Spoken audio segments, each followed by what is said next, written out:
All right, it is 10. I'm going to go ahead and get started.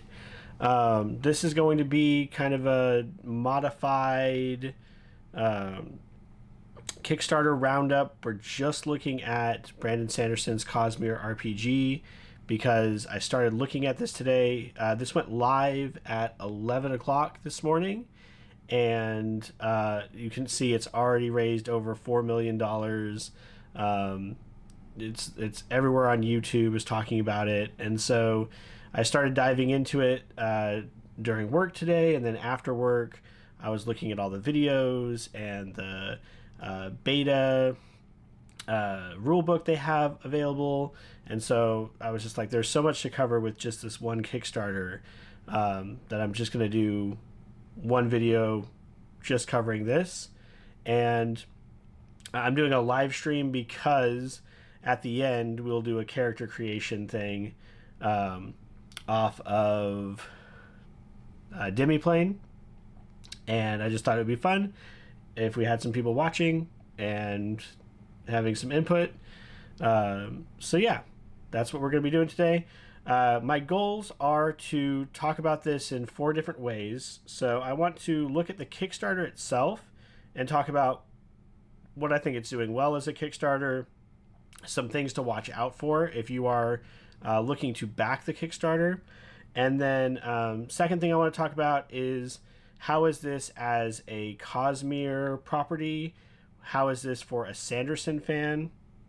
The third thing, how is it as an RPG? And hopefully I don't dive too deep down that rabbit hole. And then finally we'll go into the character creator and see what actually goes into creating a character with this setting. So we're going to start by looking at the Kickstarter page itself. So this is one of the more involved but also more well organized Kickstarters I've seen in a while. Unsurprising. Brotherwise Games, I'll talk about them later when I talk about it as an RPG, but despite some of my trepidation with them, they are a successful company as far as Kickstarters go. They have fulfilled several, and they hold to their windows, so they get things delivered. They've also released things in the past that were Cosmere themed and Name of the Wind themed, so they're obviously people who have a passion for this sort of thing. And I think that shows in the setup for the Kickstarter page. So at the top you've got a video from Sanderson himself talking about the creation process of making this RPG, his trepidation with, like, should they make it canon, should they not make it canon, and talking about just the joy of role-playing games. You may know Sanderson is a giant nerd. He plays Magic the Gathering, he plays pen and paper RPGs, so this is his wheelhouse, and he's obviously had a lot of fun in helping to create this world. The Kickstarter page is so lengthy, it has its own index along here on the side here.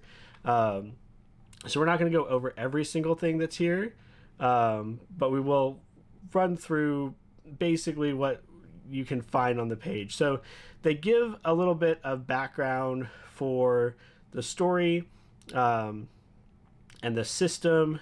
So one of the things that they're highlighting here is this is a Cosmere pen and paper RPG. So they call it a living RPG. It's going to grow and develop as the Cosmere continues to develop. And already they have designs for Stormlight Archives and Mistborn, with others already like in the pipe. They already have them planned out. So just gives you a little bit of background about, like, what is this about. The first set that's being released, or the first book that's being released, focuses on Roshar and on the Way of Kings Stormlight Archives books, and so it has kind of a big a general overview here of the major groupings there. So you got the Artifabrian, the Shardbearer, Night Radiant, and then they're talking about, as it expands, We're going to bring in Mistborn. We're going to bring in Elantris. We're going to bring in World Hoppers, which I think is super cool. When you get to the point where you have all these core books and you're going to be someone who is like a scholar that jumps from world to world. I think that's really neat. But that's like down the road, right? That's an eventual thing. And so they have here, just like I said, I want to cover this as for Sanderson fans and Cosmere fans, and then for RPG players. So what is this offering for both? So for the Cosmere fans, it's some new material for your favorite books. They've talked about how everything is canon, how their adventure module is a canon story that Sanderson couldn't work into the main books. So you're actually getting like story content as well. And you'll see when we get down to the pledge levels that up to a certain point, this is just art books for the Cosmere and not actually an RPG until some of the higher tiers. For RPG players, it's giving you a unique system built by people with a lot of clout in the industry, a lot of experience in the industry. So, and then of course they have the paragraph here that says, if you aren't familiar with Brandon Sanderson's books, it's a chance to experience it. I will say, just looking at the material and looking at how the game plays, I think going into this without an understanding or an appreciation of the Cosmere or of the Stormlight Archives books, it's probably going to be fairly confusing and is fairly lore heavy. So here are the books. So you've got the world guides and the handbooks. So this is going to be important for looking at the tiers later. The world guides are basically just art books and information about the various worlds. The handbooks are the actual RPG elements, right? And then you've got the adventure books. So here we've got the Stonewalker's Stormlight Adventure. Like I mentioned before, Sanderson says this is a canon story. Like your actions aren't going to be canon because he can't, see your game. But the story itself, what it's built around, is something that he just couldn't work into one of his books. So I thought that was pretty cool. And then Mistborn core books are going to be the same way. There'll be the World Guide, which is again is more of an art book, a handbook for the RPG, and then an adventure book. All right, so then we get down to the pledge levels.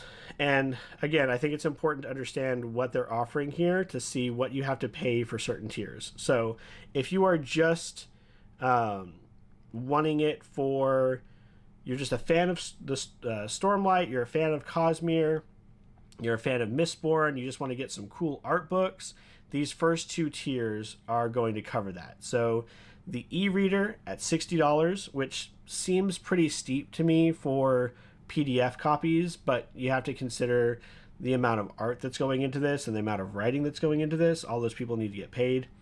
I think the $95 tier to get the world guide for Stormlight and Mistborn and get the PDFs is a pretty those numbers seem accurate from what I've seen from art books and pen and paper RPGs. So 2 large art books for $95 I think is a reasonable price, but up to this point you're not getting any of the actual RPG content. You're just getting art and lore and background information for Stormlight and Mistborn. You have to jump up to $195 to get the actual RPG experience, and here you'll get everything that's in the reader pledge. So you'll get those art books, plus you get the Stormlight handbook, the Mistborn handbook, the basic dice set, the plot decks, and PDFs for everything. So this would be enough for you to play in both the Stormlight and the Mistborn worlds. And the fulfillment works out to where the Stormlight books are going to come out first, but they're not going to wait until everything's together to start shipping it out. You'll get the Stormlight books, I think, middle of next year, mid 2025, and then the Mistborn books would get sent out, I think, early 2026 is their projected dates for that. The GM level, you jump another $100. So I feel like this, for what you're getting, I will say, for the $195 tier, for what all you're getting here, it's still not a terrible price, but I wish it wasn't so expensive just to get into the RPG, if that's just what you want to, if that's only what you want to do, right? And there are like a la carte choices later on, so you can like pick and choose the books you want. But if you're just going for like, what tier am I looking at, and your first one for RPGs is $195, that's a pretty big ask. Obviously, a lot of people are jumping on it, but yeah, I think that's quite a bit of money. Another $100 jumps you up to the GM tier. So here you get things that a GM's going to need: a GM screen, a level 0 guide, so another story to like intro characters, the adventure map pack, punchable tokens pack, and then finally you have the collector, which adds in miniatures as well. So this is if you want just like everything that they're offering. I am currently considering this $195 tier because I'm very much interested in the RPG, and I would really like to have the handbooks. I have a handbook for another. I have a handbook that kind of went the other way. There was or an art book that went the other way. There was a board game that they made an art book for, and I really enjoyed it. It was really fun learning about the lore of the world, and so I think the world books are going to be interesting, but I do want to get the RPG itself. So, all right, and then we have add-ons here. Again, this is just like you could pledge for $1 and then just put these things on here. So dice sets. The first step is like a level 0 adventure. You can put in any of the books, any of the rule books for $50, or adventure books for $35. So the adventure books are a little bit smaller, cost a little less. Throw in the GM screen for $10. Miniature set for $55. Again, for that many miniatures that are custom made, I feel like that's not terrible.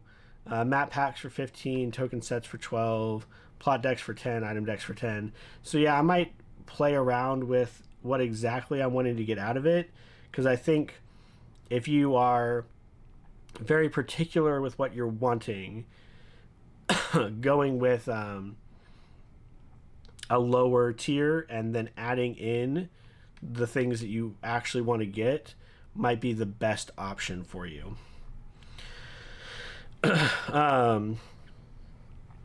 So then that talks about making a character on Demiplane, which we'll do toward the end of the stream, and then you can run adventures on Fantasy Grounds as well. So they've already got a lot of this up and running to where you can basically like try before you buy. It's up for another 22 days, so you're able to at least get a sense of whether or not you're going to want to jump into this. All right, I'm gonna skim over these for now because we'll touch base on this again when we talk about the campaign as an RPG. But this is the mechanics, so they talk about a lot of the major elements of the game, a lot of like videos you can go look at, a lot of supplementary material. They talk about the Stonewalkers adventure, some media previews here. So Becca Scott is a fairly well-known personality within the tabletop role-playing scene, and she does a how to play overview video. There's also a High Rollers one-shot. So this is Mark Holmes' group. They did a one-shot that lasted about 3 hours. I was able to catch the very end of it, and then I restarted it at the beginning, watched about 20 minutes in maybe, and haven't finished up the adventure. But obviously a group of people who are very passionate about it. They've got the full costumes, face paint, and I think Mark Holmes is a very strong DM. So it was a lot of fun watching them play through this system and explore some of these interesting facets of the game. Another how to play video down here. Some quotes from their playtesters, and then a list of resources. This is where you can get the beta PDF of the handbook.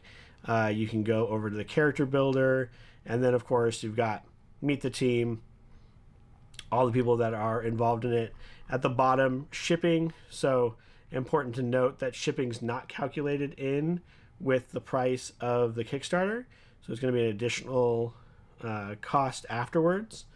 So always good to look at that. And then they have this helpful breakdown of, okay, depending on what tier I'm pledging for, what am I getting? Here are all the different items I can get, what is available. And then they're doing timelines. They're presenting their timeline in phases without set dates, but they do reference some different times, right? So essentially, the fulfillment isn't going to be until mid 2025 because the digital rewards are coming out Q2 2025, and they say that's when their freight shipments will be sent out to global distributors. It usually takes a few months from that part of the process to actually get the games in people's hands. And so first wave fulfillment, notice there's not a set date or even like a quarter listed here, but my assumption would be mid 2025. And then second wave fulfillment, September 2026, which is a very particular date. But this again is because they're splitting up the Stormlight Archive stuff with the Mistborn stuff, so that you don't have to wait for everything to come together. Risk and challenges, again, they mentioned that Brotherwise Games has a good track record of producing and delivering on the crowdfunding. So if you're not familiar with Brotherwise Games, here's a few of the other things that they've made. So Call to Adventure had a Stormlight Archives version. It had a Name of the Wind version. They're also the creators of Boss Monster, Overboss. I am not a huge fan of of these titles. I've played Boss Monster a few times, didn't care for it, and I didn't really care for Call to Adventure either.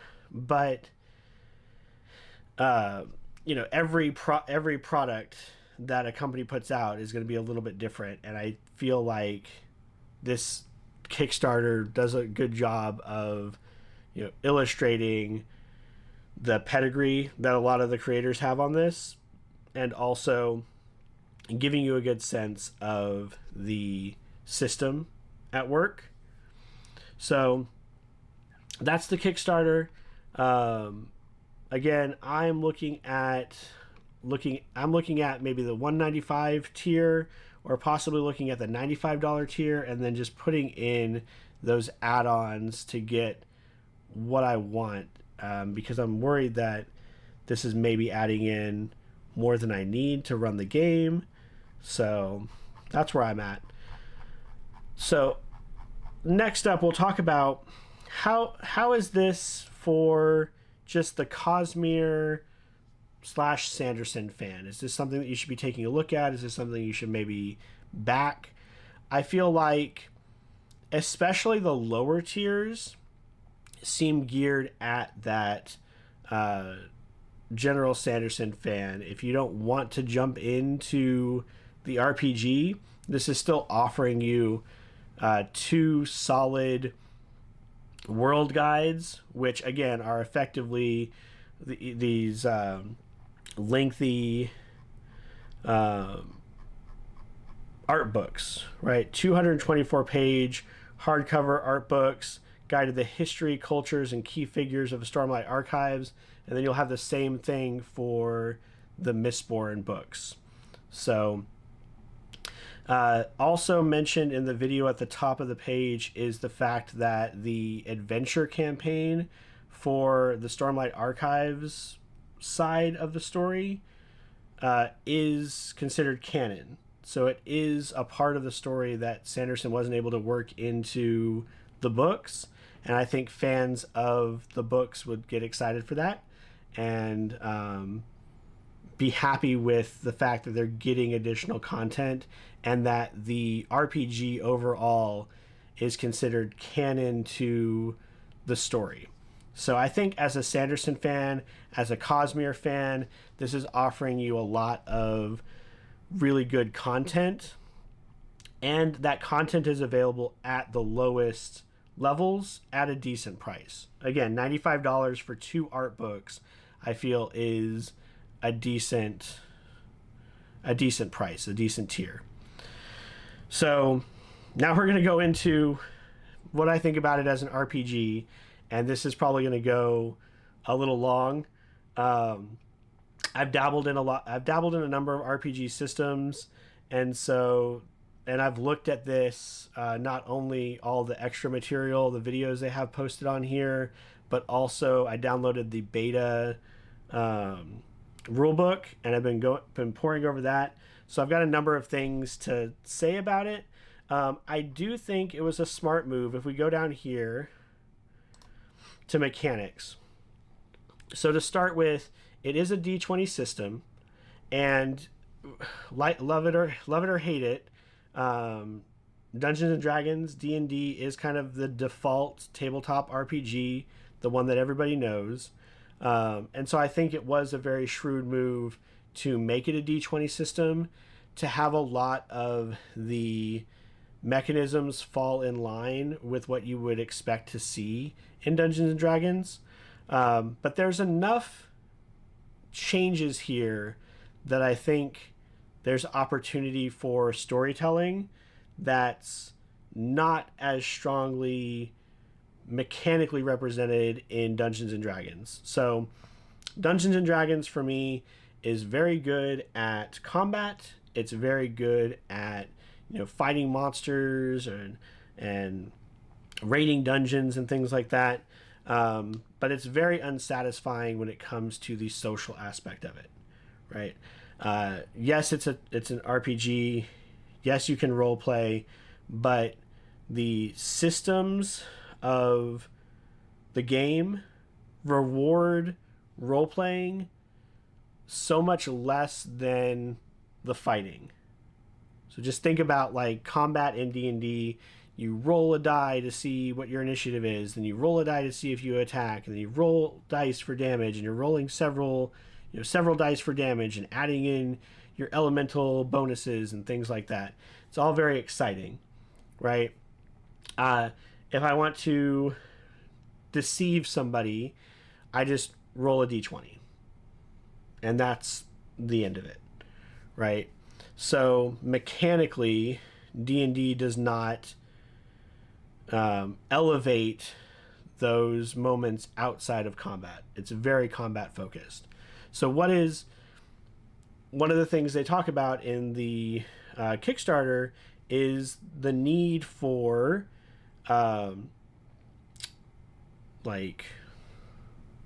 discussion, and the need for all these elements that happen in the books outside of combat. A lot of it is like political intrigue and like court and talking to these various kings and trying to get them to all work together. And it's very much like a political theater, political aspect story on one level.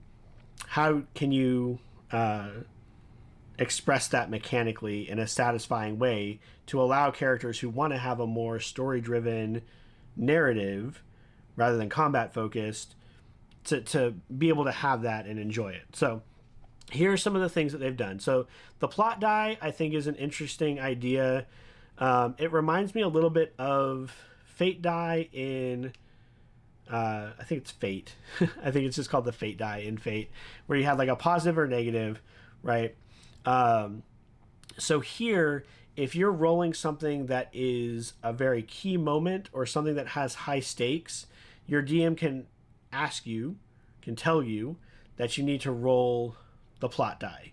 And rolling the plot die has three options. So 2 sides are opportunity, 2 sides are blank, 2 sides are complication.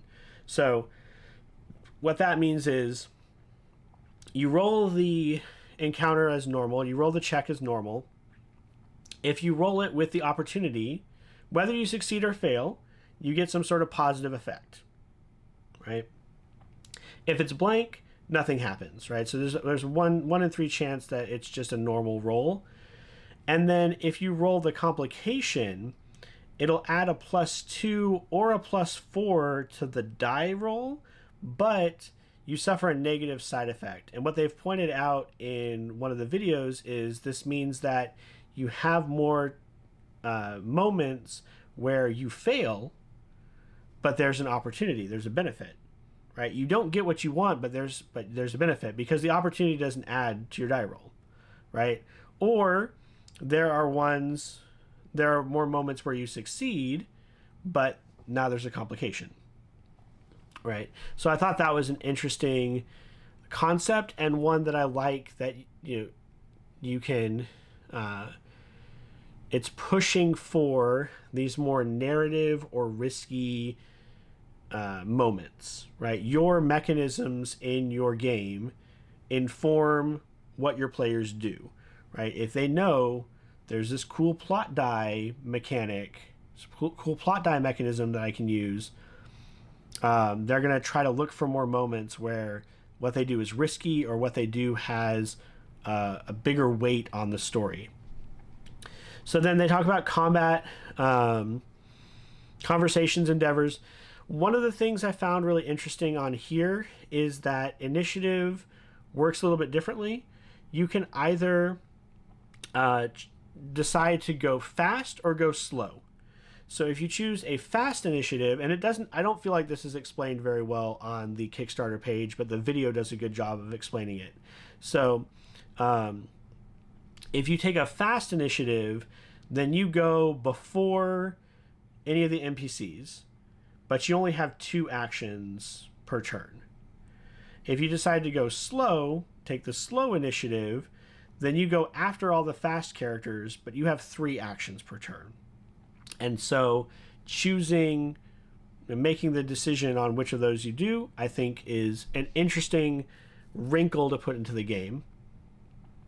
This is something that I really like. So they talk about how the characters in the Stormlight Archives are all very diverse characters, right? So just for an example, Shallan is a artist and she is a scholar, but she also becomes kind of a spy. She is, a would-be assassin, and then eventually, gains an additional ability later on in the story.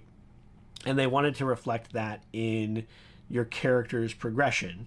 So you can choose to be any of the major hero roles. So here we got scholar, warrior, leader, windrunner. There were some others they mentioned. So you can start off any of these. You start off with this initial ability, which gives you a big boost in your stats and different things you can do. And then from there, anything that this connects to, like the next level down, you can jump and choose one of those. But at any point where you're like, I don't want to continue pursuing being a scholar anymore, now my character needs to go over and choose to be a warrior for a minute, either for a story reason or for a mechanics reason. You can jump and multi-class and gain all these abilities. So they talked about how it's a question of, do you want to focus your character into one archetype, or do you want to be like a jack of all trades, but not really super advanced in anything? You know, because you're pulling from all these different directions, so you don't get the more advanced abilities, but you would have kind of a well-rounded character. I really like that aspect of it. All right, so that's kind of what they show on the front end on the Kickstarter page. But like I said, I've gone through and looked at the book itself, and there are some things you can tell just by looking at a rule book about the concept the creators had for the game. So one thing, so once you get past all the kind of intro stuff, like what's a role-playing game, who are the players, who are the game master, this flow of play gives you a good sense of the type of dynamic that they expect a game to have. And it's very much the D&D archetype of the DM sets the scene, controls all the NPCs, and is the final arbiter of any decision, right? And it's a back and forth between the GM and the players. So the GM sets the scene, players decide what they're going to do, GM narrates the result, and then the players use that result to inform their next decision, right? So it gives you a good idea of the type of game that they were wanting to create. Again, I think this is a smart move because it's very similar to D&D in the relationship between the GM and the player, the power differential between those two roles, and the kind of back and forth between GM and player will be something that's very comfortable for anyone who has a passing familiarity with Dungeons and Dragons. All right, so then it talks about rolling skills test. One thing that I found interesting, you roll any additional die, like, so for example, damage die and anything like that, at the same time as your D20. So I think this is an interesting choice, a functionally irrelevant one, I think, because like it won't really matter if you roll your D20 and you roll your damage die and your attack doesn't hit, like, but I guess in the interest of time, it talks about the plot die here, and then I want to skip ahead. Okay, so credit where credit is due. I really like the setup for the player sheet. So again, this is another area we can look at to get a good sense of what were the creators' intentions, or what were they hoping for in creating this system. So you have your physical defense, you have your cognitive defense, and you have your spiritual defense. So this seems to go into the idea of we're looking at three different elements. We're trying to balance three different things. So physical defense, obviously we're going to be fighting, we're going to have combat. Cognitive defense, we're going to give a little bit more credence, a little bit more attention to, you know, that political intrigue, that back and forth, those conversations. And then spiritual defense, there's going to be something in there when you get up to the parts where you are using investiture, or you are becoming a radiant knight, like that level of combat and that like magic system is a third element that we want to invest time in and invest mechanics into. And then with each of these columns, these are supposed to be like your physical stats, your cognitive stats, and your spiritual stats. So like under spiritual, you have insight, perception, persuasion, survival. Under cognitive, crafting, deduction, intimidation, lore, and medicine are all like associated with your intelligence, right? So just from an organizational standpoint, I really like that, where you have your different types of stats below your defense stats for those, or your stats for that particular element: physical, cognitive, and spiritual. So another thing on here, that is something that it's something that D&D has been pushing more lately, but I don't think has gone far enough yet, is you do have this section here, section L, which has your purpose, your obstacle, and your goals. And they talk about how there is a two-part advancement in the system. So looking here at advancement, so you'll advance in two meaningful ways. First, you'll earn rewards for completing personal goals. These can grant you access to powerful items, people, and abilities. Second, as your campaign progresses, your GM will indicate when your collaborative story has reached certain milestones. When this happens, each character gains a level representing your character growth and reaching significant milestones in skills and experience.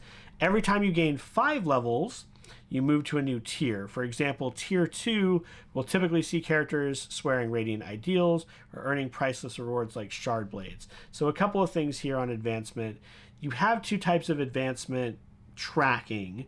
You have the milestone tracking, which is very similar to just, again, D&D milestone. You adventure for so long, or you hit this certain part of the story. Now everybody's level 2, right? And everybody moves up, regardless of if you've actually used the skills that are advancing. And then you have the goal rewards, right? So you have these personal goals, and they actually have a mechanical relevance in the rule set, which I think is what D&D is lacking. So they've put in backgrounds in D&D. They've put in goals and beliefs and things like that, but they don't actually do anything. They're for you, the player, and they're for flavor. But here it seems like those goals that you set at the beginning of the game are going to be things that your DM has to pay attention to, and you will be rewarded for achieving them. I really like that element of it. Okay, regardless of what I say later on about this game, I love this aspect. Okay, so this goes into creating a character, right? We're gonna skip ahead because I want to show. We can go back up to the index here. Where does combat start? So there's a lot in here that's just here are all the weapons, here are all the items. Okay, part 5 is combat. So that's page 51. All right, we're a little bit too far. Ooh. All right.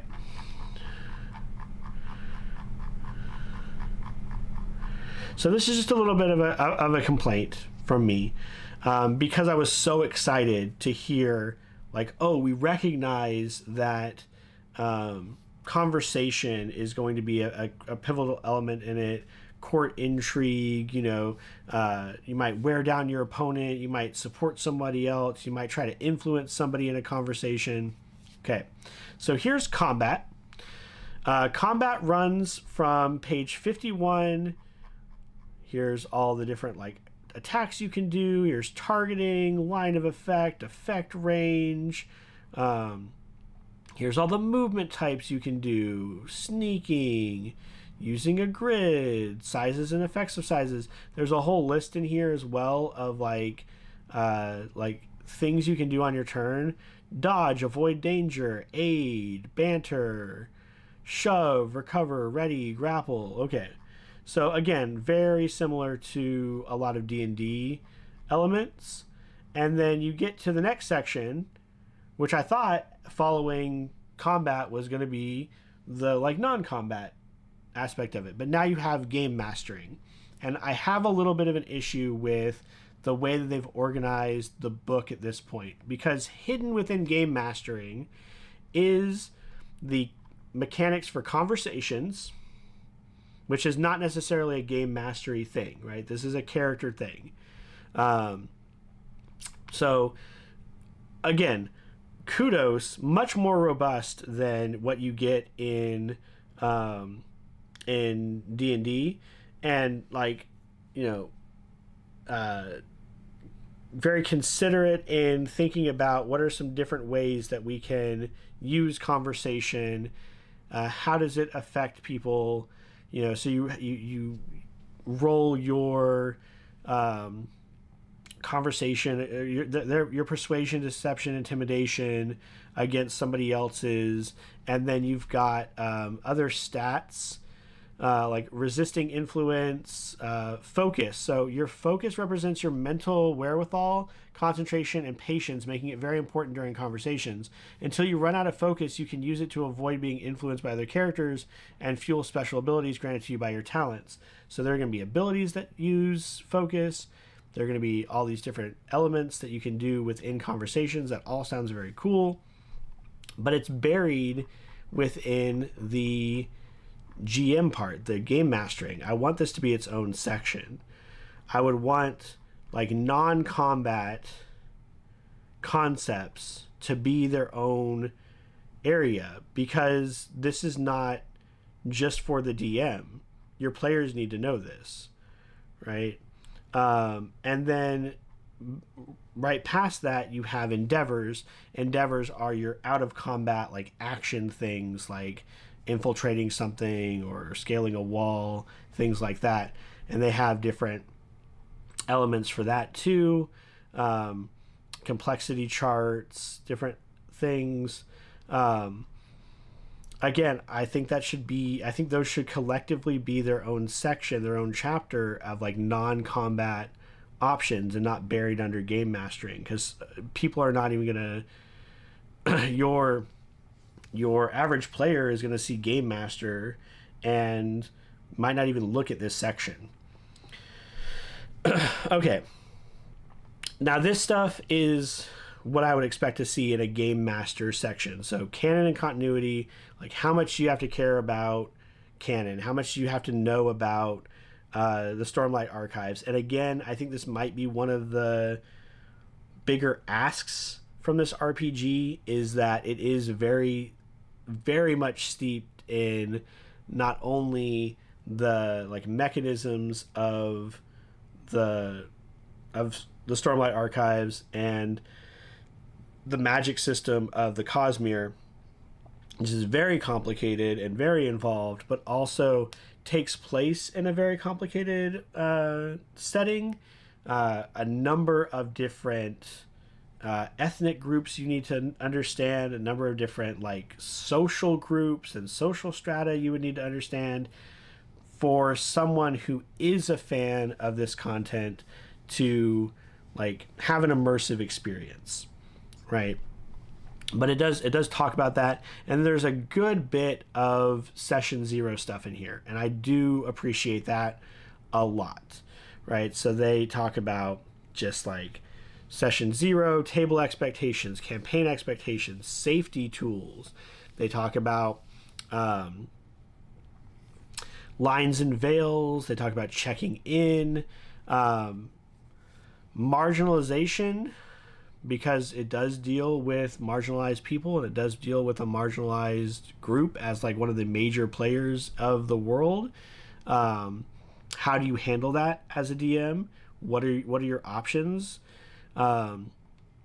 Topics to consider, like things you might want to bring up in that session 0 of like, do we want to see this come up? Gender identity, gender roles. Back up here, discrimination based on eye shade, because that is a thing within the Cosmere universe, right? And then slavery, mental illness.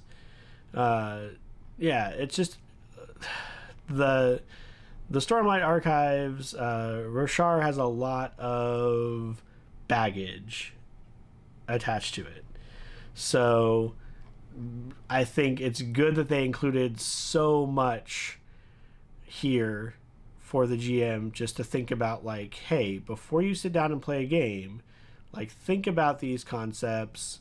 You probably shouldn't have 2 characters in your game that are, warring races and who play up on those on that discrimination. I was in a game like that once. It's very uncomfortable. So just some really good advice here. Overall, I will say I'm a little disappointed at the more disappointed in the way that they present the non-combat elements than I am with the elements themselves. I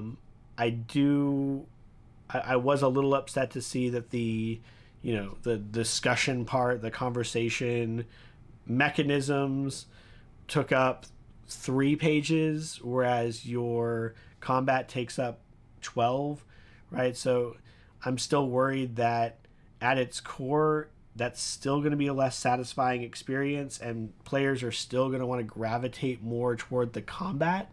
Again, not that that's a bad thing, but D&D already exists, right? So, what is this offering that's new? I feel like this is somewhere between D&D and maybe something like Burning Wheel.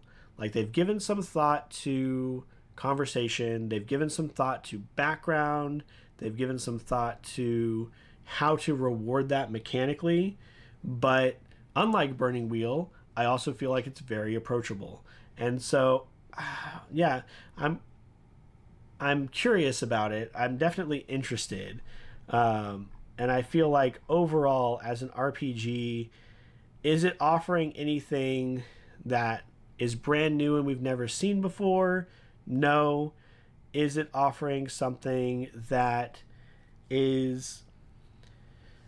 But I do think it's offering something that is safe enough for new players to jump in, but distinct enough that you can get something out of this system that you're not going to get with something like Dungeons and Dragons, right? So we haven't completely overhauled and we're using D8s and craziness, or there is no GM and everybody plays a villain and a hero. We're not doing that. So we didn't push it so far out of the comfort zone to make it to where no one wants to play it. But I feel like we are offering enough interesting mechanics and ones that fit in well with the world building and the type of storytelling that a lot of people are going to want to do with this system, that it works very well for the first jump into the Cosmere universe.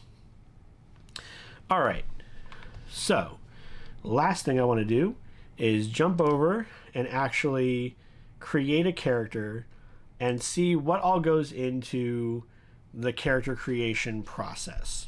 So we've got, this is off of Demiplane. You do have to sign up to access this, but there's no fee or anything.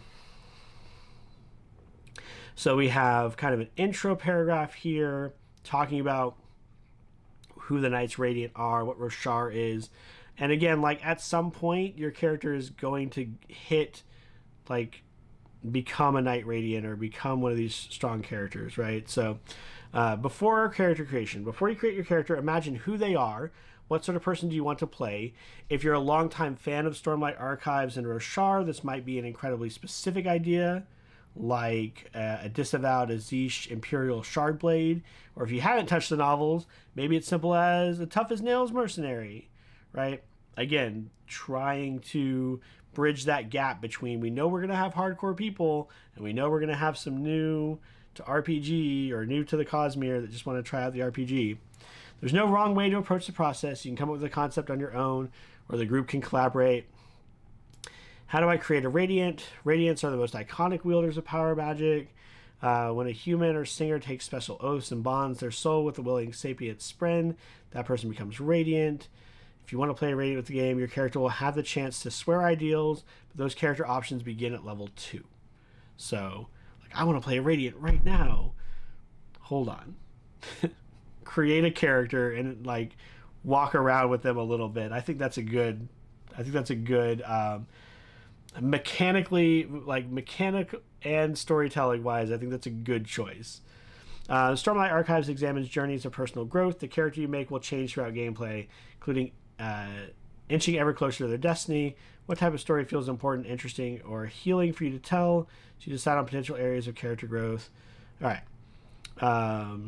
You do have a chance to consider the following elements, but if you start pondering who you want your character to be, you can make other decisions easier. Okay, so I'm going to just start off and make my kind of go-to character is...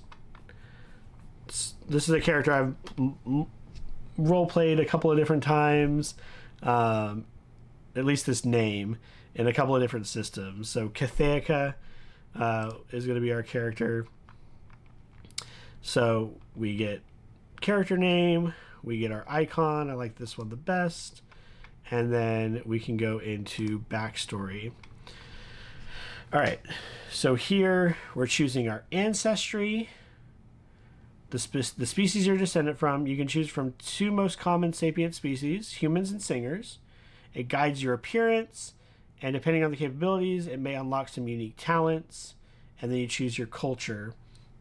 I wonder if that's within... it gives you 2 cultural expertise to represent the societies in which you were raised or have spent the most time. The languages which you are most fluent grant you knowledge of how to navigate those societies and likely influence your perspective on the world. Okay, so we can be human, which what does that give us? So it talks about ethnic groups, talks about different the cultural expertise there again. All right, if you choose human ancestry, you gain the following benefits. So a bonus talent at level 1, bonus talent at 6, 11, and 16, and then you have to get you have to have the prerequisites for talent. So talent level 1, 6, 11, and 16. Okay, that's what we get for being human. If you want to be a singer, singers are the indigenous population of Roshar, though this knowledge was suppressed by humans and lost from many desolations.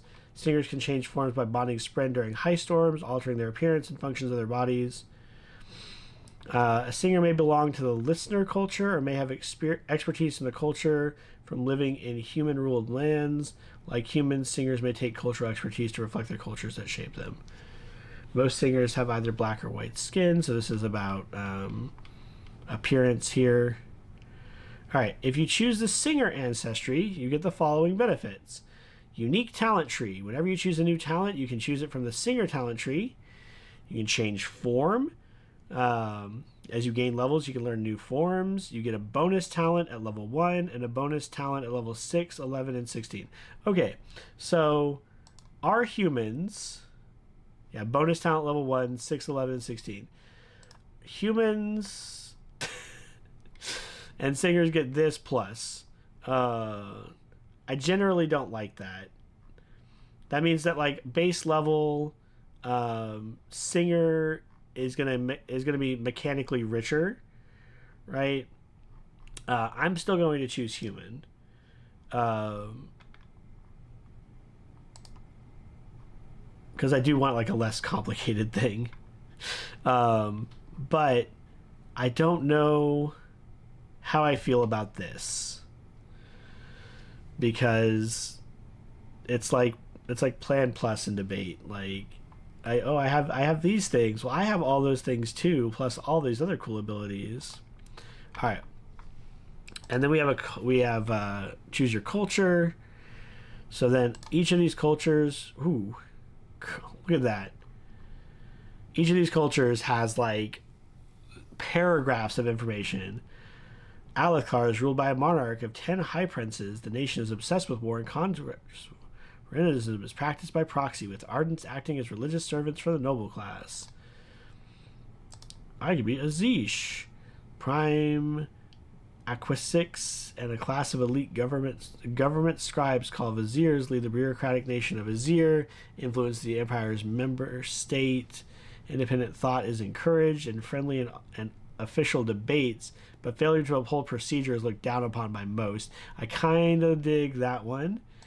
Like, I know from the books where that's from. I love that they have... So, I love that they have so much information on just, like, where are you from, and, like, what does this give you? It gives you names, too, if you want to, like, consider names.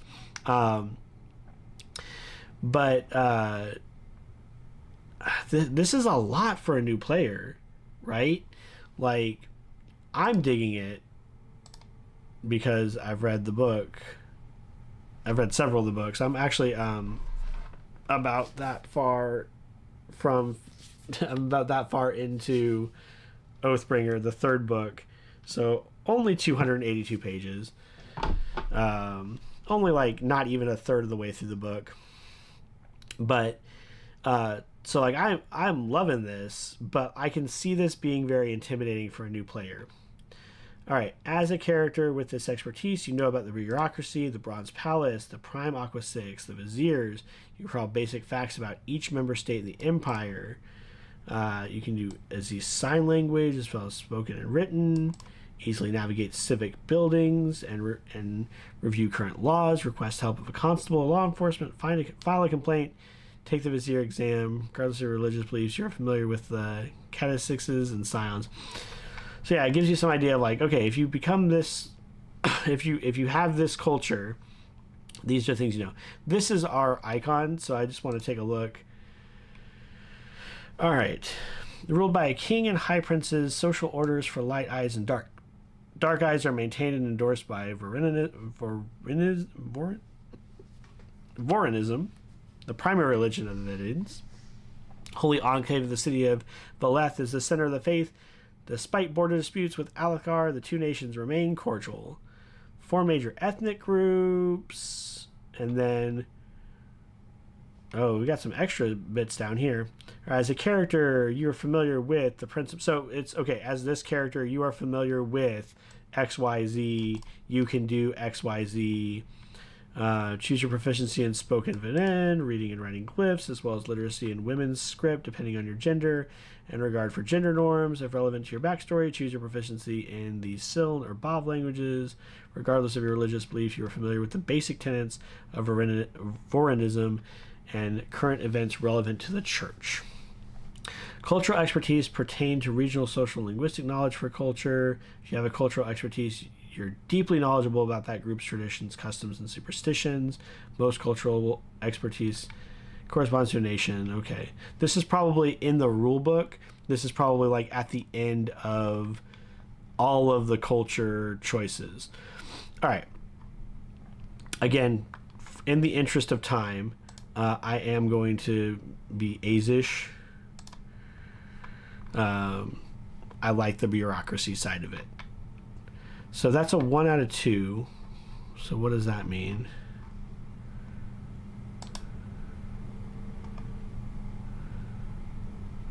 Do I have to add 2?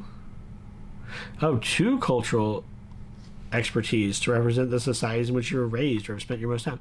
Okay, so like maybe you were raised as the Azish, but you were born Vaden. All right, we'll get that one as my second one. Okay, so 2 selections. Okay, starting path. So this is like, what do you want to start with? Like what, this is like a class, right, in D&D. You gain most of your abilities from paths reflected in their speciality, training, and experience. If you played other role-play games, think about classes with no multi-classing penalties. Yes. Do whatever you want. Just go. It's fine. Instead of linear character progression, your path allows you to pick talents from a tree of options. Choose a starting path. So paths must be on one of the 6 heroic paths. So we got agent, envoy, hunter, leader, scholar, or warrior. I already know where I'm going to be leaning, but let's read on. As your character gains levels, you follow that path for as long as you like. Once you choose a heroic path, record the starting path at the top of your sheet. You immediately gain the first talent. Your chosen path grants an associated starting skill, which is central to characters who start on that path. On your character sheet, when you choose your starting path, you gain a free rank in the listed skill. If you already gained 2 ranks in the skill during step 3, instead choose a different skill with less than 2 ranks and gain a free rank in it. Only your starting path grants you a free rank, so when you later gain talents in other paths, you don't gain more free starting skills. Okay, only your starting path grants you that free rank. So when you jump paths, it doesn't do that again? Okay. And then an ancestry talent. Step 1, you chose an ancestry that guides 1 or more bonus talents. Humans gain 1 bonus talent. And then singers gain all this stuff. Alright, choose your bonus talent and record them. Okay. So, I'm gonna be a scholar. Yeah, alright. Creativity, acumen, patience are hallmarks of the legendary scholars. Each time a desolation sweeps away centuries of progress and scientific advancement, scholars rise to build Rashar anew. Every mystery is challenged with a befitting prize. Yes, I want to learn stuff. I want to be a nerd. I want to be a nerd in my RPG game. Though most scholars occupy themselves with bettering society, some foster tools of destruction. Not all battles are won by the blade. Military scholars work behind the scenes to devise new instruments of war and killing. But no matter what their field of study, scholars use their insatiable hunger for knowledge to change the world for better or worse, one brilliant discovery at a time. Okay, no 2 scholars are alike, but many have common strengths. Presents talents with 3 specialties. So I can be an Artifabrian, combining science, engineering, and artistry. Could be a strategist, always 3 steps ahead. Strategists know timing is everything and make it work to their benefit. Or a surgeon. Qualified surgeons apply their knowledge and empathy to heal the unwell and save lives. Okay, I would probably want to do this one. I want to be like, it's basically like an artificer, right? From D&D. Alright, consider these general tips for building an effective scholar. It's usually a good idea to prioritize intellect above all else, then presence plus either speed or strength. Useful skills are lore, crafting, deduction, and medicine. So I think that's like pretty much everything under the intellect column. The agent and envoy paths make excellent multi-class path choices. This is excellent. I like that they included this on here, because another issue I see. So the issue with like, just do whatever, like go crazy. You can use whatever tree you want and jump from tree to tree, is that like overwhelming choice, right? And so I like that they're saying like, okay, these are maybe some things that you might want to look at as good like follow-ups, good synergy in some of these paths. All right, can't go wrong with Fabrials, a ward companion, or a soulcaster. Soulcasters are cool. All right, so the first thing you get is erudition. So you've conditioned your mind to quickly assimilate, archive, and recall information. Not only can you push your knowledge in a specific area to exceptional levels, you can also quickly brief yourself on a new topic within a few hours of study and speak it with proficiency. You're very smart, and you pick up things very quickly. You become adroit at mental organization. Choose one cultural expertise or utility expertise you don't already have, and choose 2 different cognitive skills that aren't surge skills. When you make a test, you count as having the chosen expertise, and you count as having 1 additional rank of each of the chosen skills. You can use this talent to gain skill ranks even if they exceed your usual maximum for skill ranks. Okay, anywhere where I see even if it exceeds your maximum is cool, right? So I'm just like godly at whatever this ability is, right? After you finish a long rest during which you had access to a library, you can reassign this expertise and these 2 skill ranks. So every time you take a long rest, as long as you're near a library, every time you take a long rest, you can be like, oh, now I know lore and this other thing instead of what I knew yesterday. So follow the same rules to choose them as you did when you gained this talent. All right, pretty cool. I would, oh, man, like I don't want to, um, I don't want to take a long time on this, but I do want to look up like what is the path for the fabricator. Like I'm not gonna look at every single one of these. I just want to see. Oh my goodness, it's a sneak preview. Okay, efficient engineer, deep study, fine handiwork, experimental tinkering, overwhelmed with details, prized acquisition, inventive design, overcharge. Okay, so that's all like creating your stuff. And then over at strategist, mind and body, know your moment, rising and falling is power struggle. You have studied strategy, rhetoric, and other forms of competition to learn the exact instant at which you can act for greatest effort, allowing you to hold yourself in reserve. After the beginning of each round, each of your defenses increases by 2 until the start of your turn. Okay, composed, galvanized, command die. Now, okay. Make a deduction test against a cognitive defense of an enemy you can sense. You gain an advantage on this test if the target has already acted this round. On a success, you accurately predict the immediate intentions of that character. In addition to learning what they're likely to attempt during their next turn, provided the actions of others don't shift their plans before their turn, you and each of your allies within 20 feet of you gain an advantage on reactive strikes. Okay, so my thing about this is, okay, here is a, I think this is a conversation one, right? Because it mentions focus. They can recover focus. So, let's see, predict. Reassign up to 2 skills and expertise gained from your erudition. Methodically search your mental archives for facts and information to help you resolve the curses. So you can just go, instead of having to rest and have a library nearby, you can just go, now I know math, whatever it is. Activation unlimited. After you use the gain advantage action on a success, you learn one of your target's crucial traits, strengths, or flaws. If your target does not resist your influence, they gain a disadvantage on their next test during this encounter. So the way that that's worded, I'm really curious if this is worded in a way that something like this can be used in combat or out of combat, right? I don't know enough about the system to tell, but I'm hoping that enough of these abilities are worded in a way where it's like, okay, I can use keen insight on the battlefield to figure out a flaw of my character, but I could also use keen insight when we're having this debate to find a flaw in their argument, right? So, all right, we're going to select this one. Bam. All right. So we got erudition. It makes us select our expertise.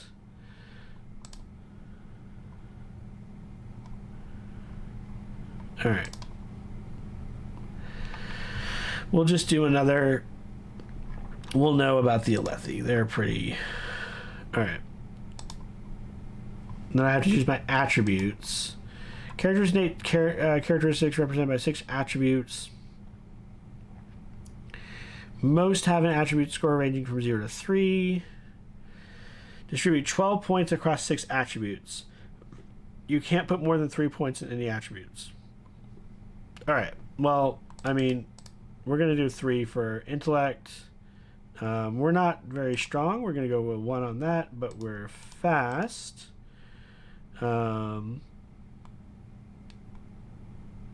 We are not very observant.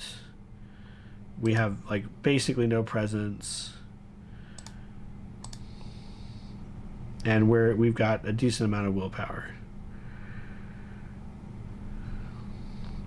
Do I like that?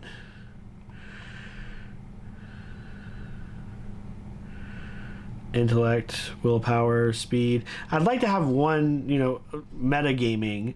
I would want to have one like physical attribute that's decent. If my strength's gonna be at 1, I might as well be fast, right? I mean, that's fairly 0 is a valid attribute score. Oh, we can sell. Yeah. So, yeah, that's fine. What is presence? Charisma and bearing represents your ability to influence others, build rapport, reach the masses. Yeah, I'd put that. I would do that. I would do that. That's my kind of character. That's really straight. For as complicated as the character sheet seemed with all these stats, that's fairly straightforward. 1 to 3 is normal. 6 attributes to tribute 12 points. All right. Do I have to confirm? No, I think I got it. All right. Choose my skills. You'll frequently use skills. The more ranks you have in a given skill, the better you are to test the abilities.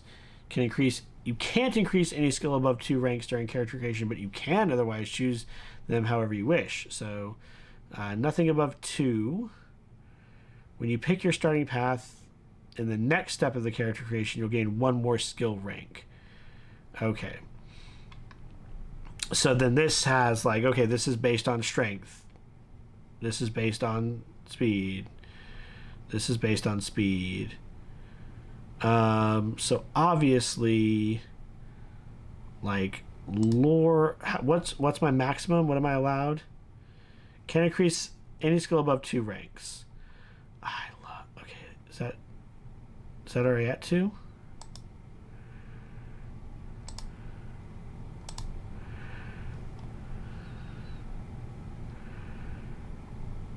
Okay.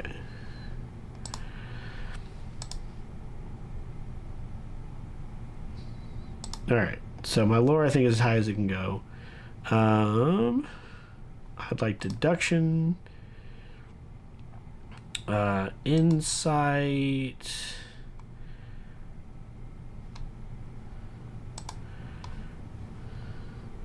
discern the true feelings of others. Yeah.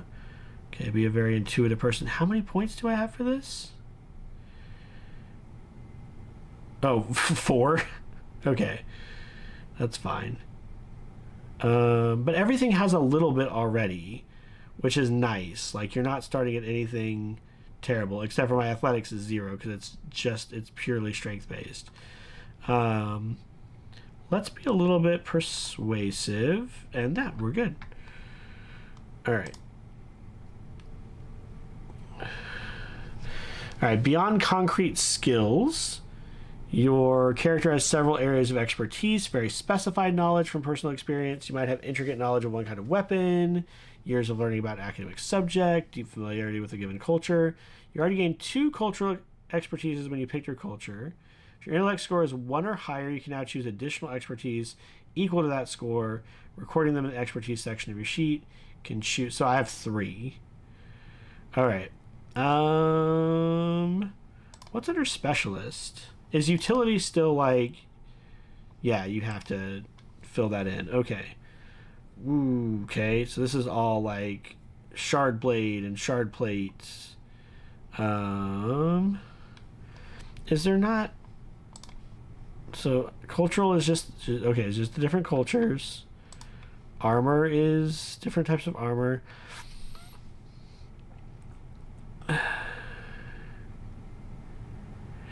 Years of learning about an academic subject, but it doesn't have, unless that's supposed to be a utility that you go in. If you have a utility expertise, your practice in an area of technical knowledge, such as creating a certain type of equipment or specializing in a discipline like military planning and strategy. Utility expertise includes animal care, armor crafting, engineer, equipment crafting, mental health care, military strategy, religion, or weapon crafting. But you have to add them. They're not listed. And that's the thing that I'm most interested in. Let's improvise weapons. And then I think I would be good with light weapons. So a knife. And then we'll go to cultural. We'll get another culture. Just try to, So I did say that I feel like this is a lot. but I do appreciate when you collapse them, it does give you like a shorthand. Believe their ancestors were travelers from other worlds. Yeah, let's learn about the space people. You know about space people. And then as a humus, you get a bonus talent. So let's see here. You observe a foe to discern their next move. You have expanded your intense studies to include martial arts and fitness. The study of health has given you insights in the minds of others. Like, okay. So this is... So your bonus talent is like the next level off of erudition. So I can predict mind and body or emotional intelligence. I kind of like emotional intelligence, like minds of others, teaching you that the body and mind often both need treatment in the wake of injury. Okay. One additional cognitive or spiritual skill which you can reassign the same way as others. And you can diagnose. Why are these all barred off for me? I guess because I don't have the prerequisites. Let's see here. Martial arts. And then predict is observe a foe, weighing their body language, stance, and past history of action. I don't like how militant this is, but I don't know if I want to go down the surgeon route, right? Cognitive or spiritual skill. I want to select that just to see what the cognitive and spiritual skills are. Ooh, that was a lot. Was that for erudition? Okay.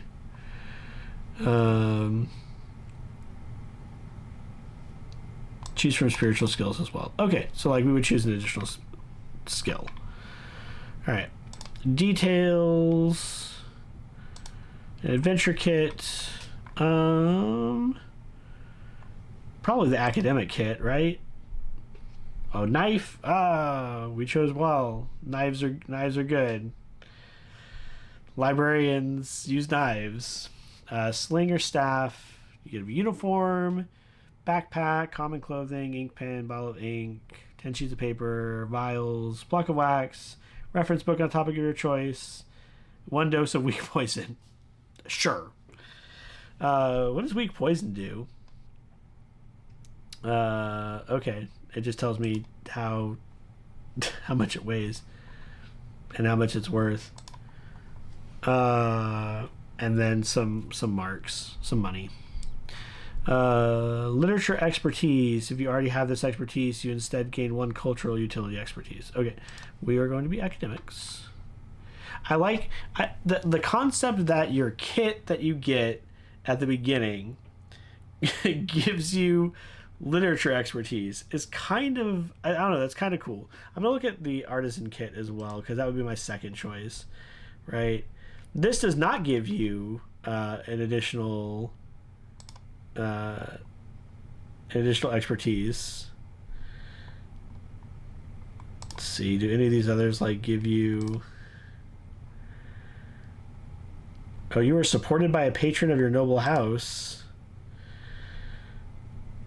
You attract a radiant spren, and through your trials you've begun to connect with them. Prisoner kit.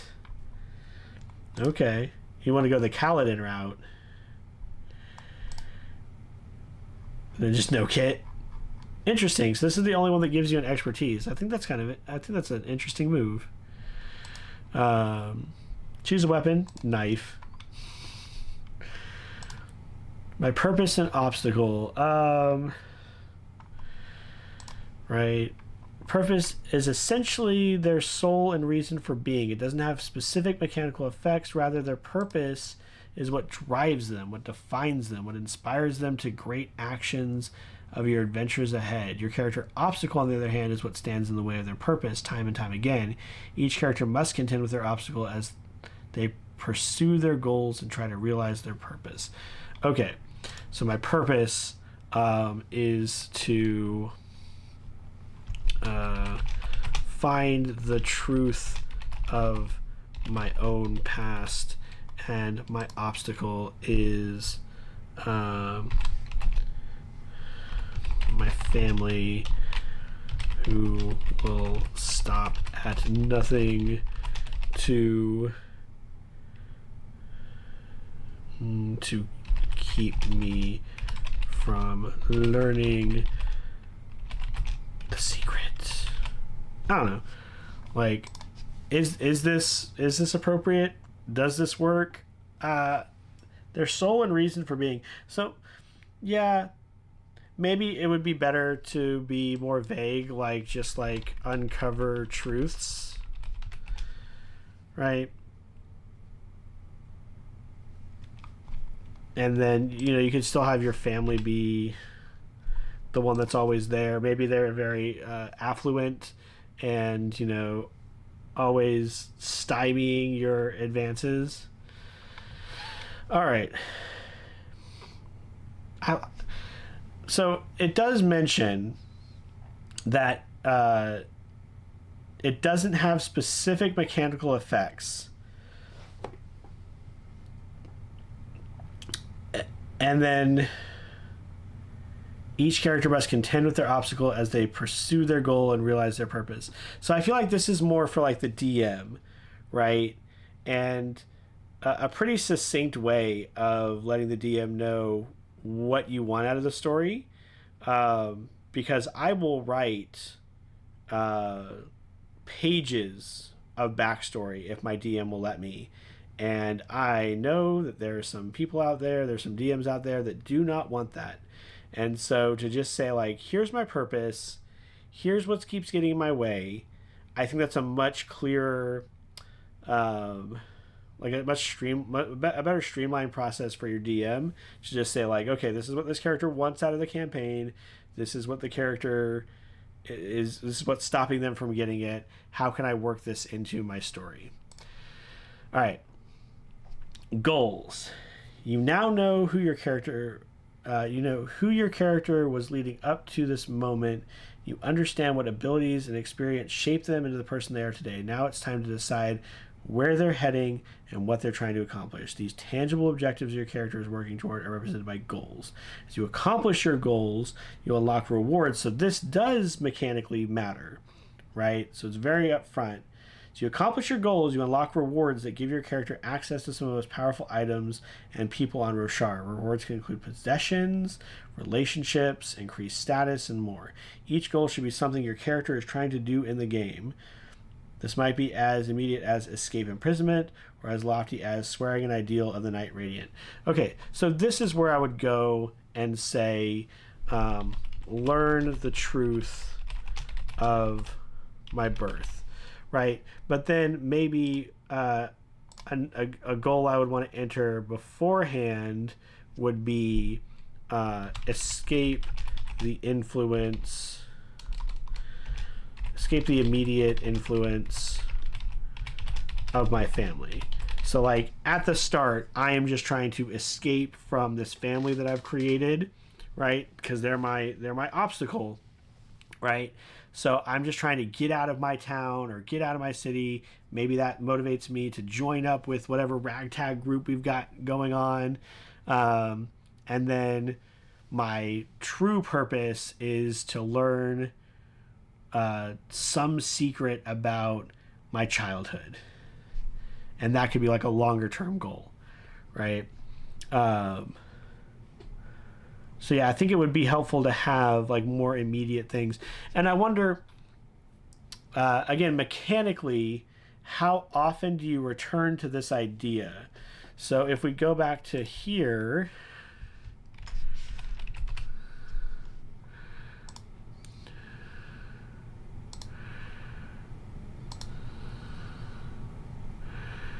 all right, discussed in part 2.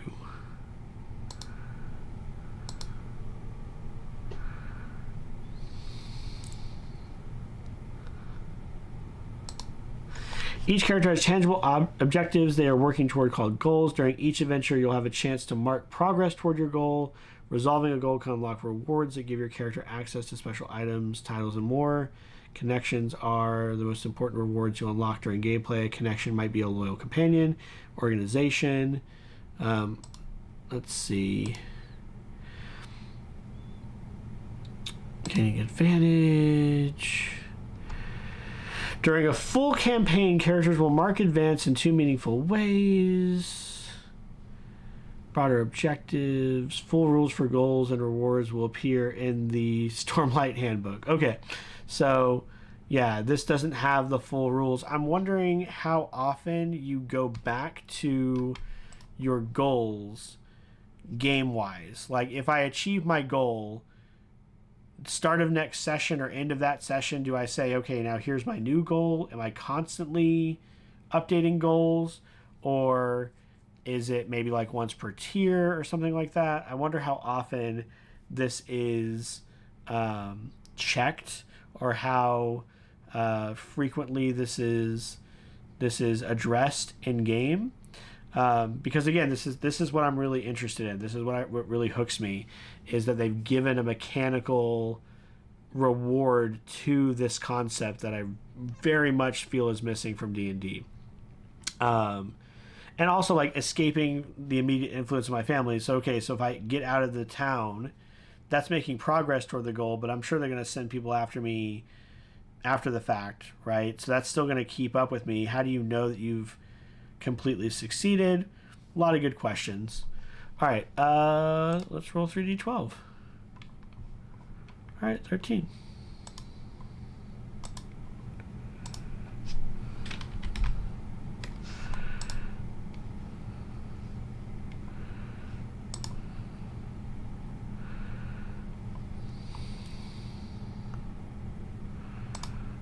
How do I get rid of this? Go away. Close. Nope. Maybe this. Aha, haha. All right. All right. I'm level 1. And then this talks about advancement. Okay. So then, character sheet.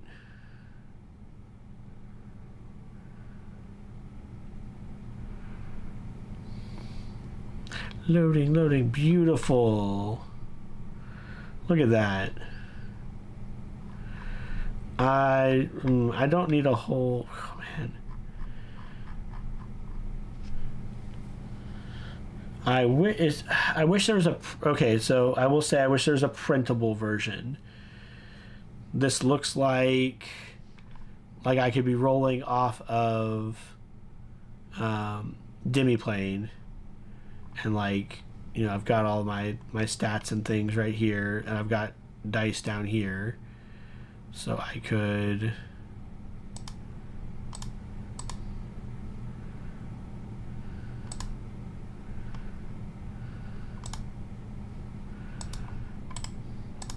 You know what? I'm not going to figure out how to use Demiplane in this one. So, like, oh, what if I'm rolling my knife?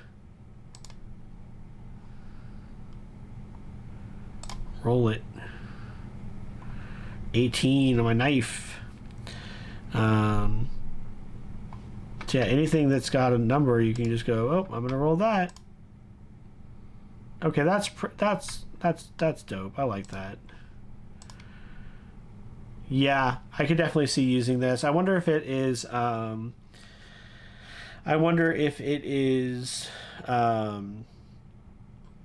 like iPad or mobile friendly. That would be my big question. And then where are my defenses? Oh, they're up here. Okay. And look, again, like physical, cognitive, spiritual. I love that breakdown. That's very nice. I've got 4 focus. All right, now what if I raise the stakes for a lore roll? Okay. I got to click the roll and then raise the stakes, and then I can roll it. All right, what does it look like? Oh, +5. No, so still a failure, but oh, it's got this nice symbol on it. Okay, this is a pretty cool platform. I wasn't intending on reviewing the platform as well, but you know what? It's pretty cool. I like it.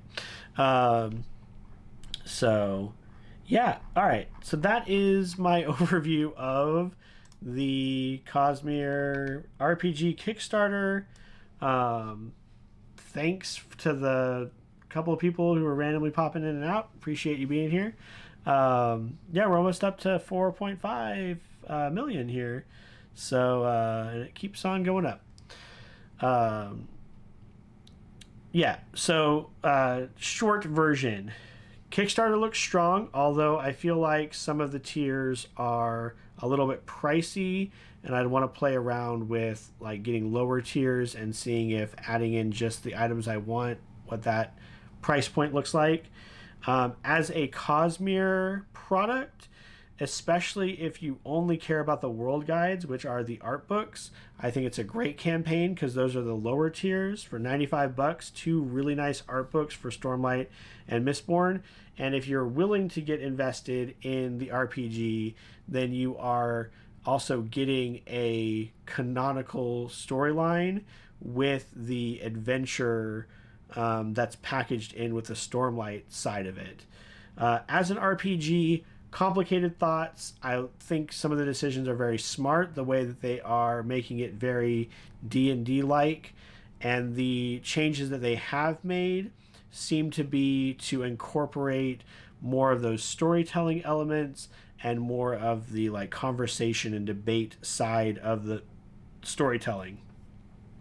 And then we did character creation, which was a lot of fun. I really enjoyed character creation. So and I would almost certainly use that platform to walk my players through character creation, because that was very smooth. And I feel like on pen and paper this is going to be a little complicated, just because of how particular all the skills are, and how much writing you'd have to do, like how many notes you'd have to make. Also, the fact that you can jump around from all these different things, like the customization options are insane. And so having the app-assisted character creation process was very useful. That was one of the things that really worried me about Burning Wheel, is just the character creation is so intense.